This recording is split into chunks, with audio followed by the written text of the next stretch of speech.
Menteri Keuangan Purbaya Yudi Sadewa menggelar pertemuan tertutup bersama dengan Gubernur DKI Jakarta Pramono Anung di Balai Kota pada Selasa 7 Oktober pagi tadi. Pertemuan ini berlangsung hampir 1 jam. Informasi selengkapnya terkait ini akan disampaikan jurnalis Warta Kota Yolanda Putri. Silahkan dengan laporan Anda. Ya, selamat sore Tribuners. Gubernur DKI Jakarta Pramono Anung bertemu dengan Menteri Keuangan Republik Indonesia Purbaya Yudi Sadewa. Pertemuan digelar di Balai Kota DKI Jakarta pada Selasa 7 Oktober 2025. Berdasarkan pantauan saya di lokasi, memang Purbaya datang sekiranya pukul 8 pagi tadi. Ia terlihat mengenakan batik coklat berlengan panjang dan Pramono sendiri terlihat mengenakan pakaian seragam atasan putih. Pertemuan dilakukan secara tertutup dan digelar hampir sekitar 1 jam. Dan dalam pantauan saya juga, memang tadi Purbaya turut didampingi sejumlah pejabat Kementerian Keuangan dan ia disambut langsung oleh Pramono, dan Pramono juga sempat memberikan simbol tanda jempol kepada Purbaya, dan Pramono turut didampingi staf sus Gubernur DKI Jakarta Justinus Pratowo, lalu juga ada Asisten Perekonomian dan Keuangan DKI Jakarta Suharini, dan juga Asisten Pembangunan dan Lingkungan Hidup Afan Andriansah. Dan dalam pertemuan tersebut memang Pramono dan Purbaya akan membahas langkah Pemprov DKI Jakarta dalam menghadapi pemotongan dana transfer dalam APBD tahun depan, ini tahun 2026. Dan Purbaya juga turut mengapresiasi respon dari Pramono serta jajaran yang menerima dan tak protes saat dana transfer dari pemerintah pusat dipangkas hingga 15 triliun rupiah. Dan bahkan Purbaya berseloroh bahwa pemotongan dana transfer seperti dana bagi hasil bisa lebih besar lagi dengan melihat sikap Pramono yang legowo tersebut. Purbaya juga menjelaskan bahwa alasan pemerintah pusat memutuskan untuk memangkas dana transfer ke Jakarta dengan nominal paling besar dibandingkan dengan daerah lain. Adapun memang anggaran transfer ke Jakarta yang dipotong ini berkali lipat lebih besar dibandingkan daerah lain seperti Jawa Barat yang hanya 2,45 triliun dan juga Jawa Timur 2,81 triliun. Dan sekian informasi yang bisa saya sampaikan, kembali ke studio.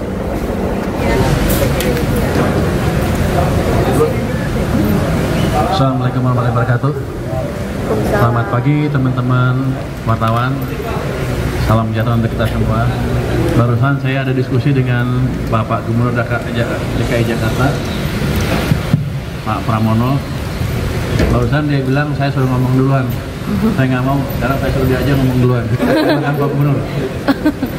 Baik, Pak Menteri Keuangan yang saya hormati, rekan-rekan sekalian, pada hari ini kami bertemu, berdiskusi hampir 1 jam. Hal-hal yang penting bagi Jakarta, yang pertama berkaitan dengan Jakarta betul-betul ingin menyelaraskan kebijakan fiskal yang telah diambil oleh pemerintah pusat dalam hal ini, terutama untuk pengaturan DBH. Pemerintah Jakarta sama sekali tidak argue terhadap itu, kami akan mengikuti dan kami akan menyesuaikan. Karena kami tahu pasti langkah yang diambil oleh pemerintah pusat sudah dipikirkan secara matang dan kami mengikuti sepenuhnya, termasuk penyesuaian untuk dana bagi hasil.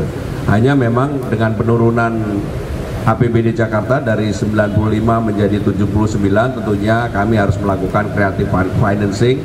Maka kami meminta izin kepada Kementerian Keuangan untuk menyetujui Jakarta melakukan creative financing, diantaranya melakukan apa yang disebut dengan Jakarta Collaboration Fund atau obligasi daerah dan sebagainya, yang memang belum ada.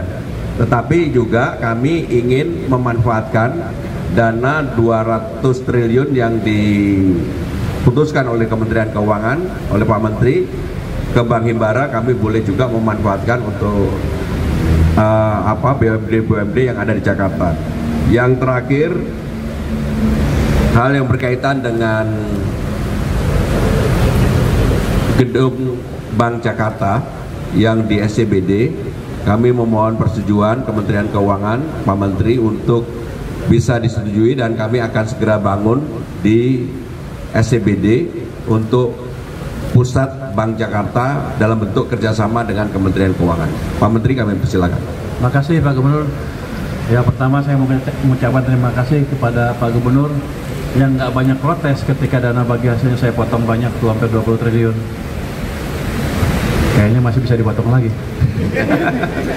Ya, tapi gini, itu kan kita lakukan karena ada keterbatasan di sisi fiskal. Tapi ke depan ketika ekonomi sudah berbalik, ketika pendapatan saya dari pajak dan kegiatan yang lainnya meningkat, menjelang pertengahan akhir triwulan pertama tahun depan, pertengahan triwulan kedua tahun 2026, saya akan evaluasi pendapatan saya seperti apa. Nanti kalau perkiraannya lebih, saya akan balikan lagi ke daerah. Yang kedua tadi tentang pembangunan gedung Bank Jakarta. Bank Jakarta di lot 1 ya. Lot 1 SCBD. Saya senang banget dengan itu. Kenapa? Karena itu akan mendorong pertumbuhan ekonomi di Jakarta dan nasional secara keseluruhan. Dan yang paling penting apa?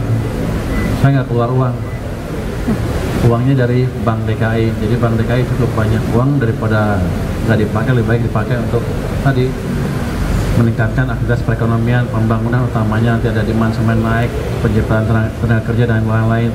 Dan saya minta ke Pak Gubernur kalau bisa dimulai tahun ini juga dalam beberapa bulan ke depan. Pak Gubernur setuju. Jadi kita melihat impact dari strategi ini mulai tahun ini mulai terlihat. Ini kan bangun gedung berapa? 14 bulan tadi? 15 bulan. 15 bulan. Jadi akan berdampak terus ke depan.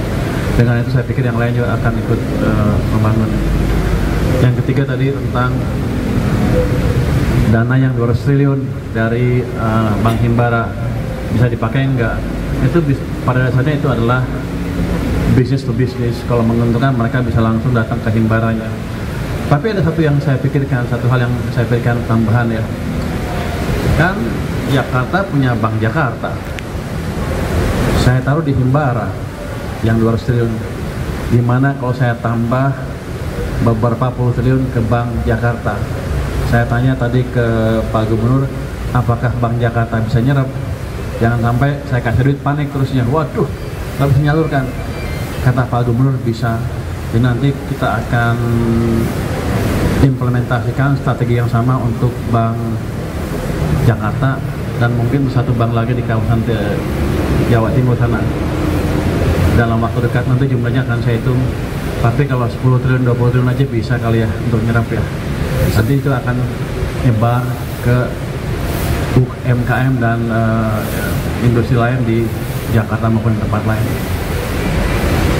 Mungkin Pak, izin saya Rudy dari Kompas.com, Pak Menteri, Pak Gubernur, ini kan pajak Jakarta itu paling gede pemberian pajaknya, tapi kenapa Jakarta juga dipotongnya paling besar dibanding daerah lain 15 triliun Pak? Itu kenapa alasannya seperti itu? Terus juga apakah nanti si anggaran yang dipotong ini mempengaruhi gaji para ASN dan juga gaji non ASN atau P3K di lingkungan wali kota? Terima kasih.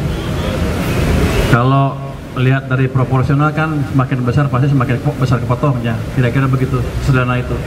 Itu kan semacam pukul rata berapa persen sih, dan dilihat juga kebutuhan daerahnya. Kita lihat dah Jakarta masih bisa tahan dengan pemotongan sebesar itu dan cara persentase enggak lebih besar dibanding yang lain. Tapi gini, saya udah janji Pak Gub dengan pemerintah yang lain juga. Kalau ekonomi kita membaik, arahnya berbalik, tahun depan sudah kelihatan lebih cepat, saya akan bisa perkirakan pendapatan saya seperti apa di akhir tahun.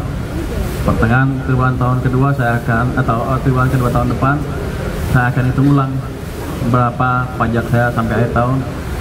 Kalau lebih, saya akan redistribusi lagi ke daerah. Tapi dengan syarat tadi, belanjanya jangan banyak yang melenceng-melenceng. Cukup ya. Yang mungkin akan mengalami perubahan adalah selama ini kan PJLP kita kayak kemarin Damkar kita buka 1000, masukan oranye 1100, masukan putih 500. Karena ada pengurangan ini mungkin untuk tahun depan peluang itu juga akan berkurang. Tetapi yang untuk tahun ini semuanya tidak, tahun 2025 tidak mengalami perubahan. Baik. Oke. Makasih. Yang bisa tidak dipakai di Jakarta aja, tapi dipakai tempat lain juga. Saya pikir kita akan mendukung strategi itu. Jadi yang untuk gedung sama sekali nggak terganggu, karena memang dengan adanya pengaturan fiskal yang baru yang kita akan efisiensikan adalah hal-hal yang bisa diefisiensikan langsung adalah untuk pembangunan gedung pemerintah, tapi untuk pembangunan gedung di luar pemerintah Jakarta kami tetap akan adakan, termasuk Bank Jakarta tadi. Gubernur Jawa Barat ini kan membuka donasi Rp1.000 untuk semua warga ya Pak ya per hari. Itu terserah kepada pemdanya dan terserah kepada warganya, tapi dari pemerintah pusat tidak ada kewajiban untuk melakukan itu, jadi boleh aja kalau mau. Terima kasih ya. Download Tribun X sekarang, menghadirkan lokal menjadi Indonesia.